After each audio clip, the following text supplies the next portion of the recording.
سورہ بقرہ میں اللہ نے آدم علیہ السلام کا ذکر کیا ہے۔ جب اللہ نے اسلام کی مخلوق کو پیدا کرنے کا ارادہ کیا تو اللہ نے فرشتوں سے فرمایا میں زمین میں اپنا ایک خلیفہ بنانے والا ہوں۔ فرشتوں کو لگا کہ شاید ان کی عبادت میں کوئی کمی رہ گئی ہے، اس لیے اللہ تعالیٰ نے مخلوق کو پیدا کرنے کا ارادہ کیا ہے۔ فرشتوں نے جنوں جیسی دوسری مخلوق بھی دیکھی تھی جو زیادہ عقل نہیں رکھتے تھے اور خون ریزی کرتے تھے۔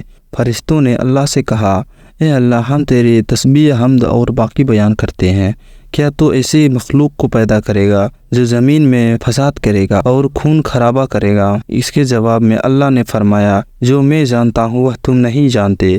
فرشتوں نے آپس میں کہا کہ اللہ تعالیٰ جو بھی مخلوق کو پیدا کرے گا وہ ہم سے زیادہ علم نہیں رکھ سکتا۔ پھر اللہ نے آدم علیہ السلام کو علم سے نوازا اور انہیں کچھ چیزوں کے نام سکھا دیے۔ پھر اللہ نے آدم علیہ السلام کو فرشتوں کے سامنے پیش کیا۔ فرشتوں سے فرمایا کہ تم بتاؤ ان 3 چیزوں کے نام اگر تم سچے ہو۔ فرشتوں نے کہا کہ ہم اتنا ہی علم جانتے ہیں جتنا تو نے ہمیں سکھایا ہے، اس کے سوا ہمیں کچھ نہیں معلوم۔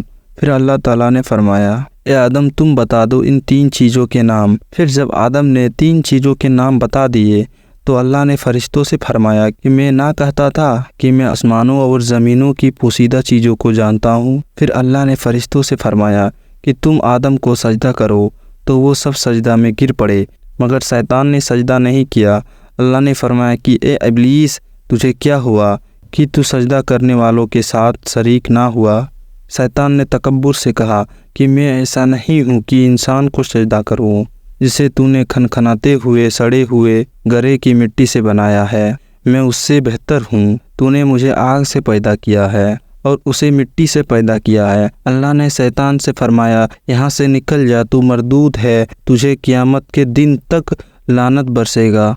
شیطان نے کہا مجھے قیامت تک مہلت دے۔ اللہ نے فرمایا کہ تجھ کو مہلت ہے۔ شیطان نے اللہ سے کہا کہ تو نے مجھے گمراہ کیا ہے، میں قسم کھاتا ہوں کہ میں انسان کی سیدھے راہ پر بیٹھوں گا، ان کے آگے سے بھی اور پیچھے سے بھی اور دائیں سے بھی اور بائیں سے بھی، پھر میں ان پر حملہ کروں گا، ان میں سے اکثر کو تو شکر گزار نہیں پائے گا۔ اللہ نے فرمایا تو یہاں سے نکل جا ذلیل و خوار۔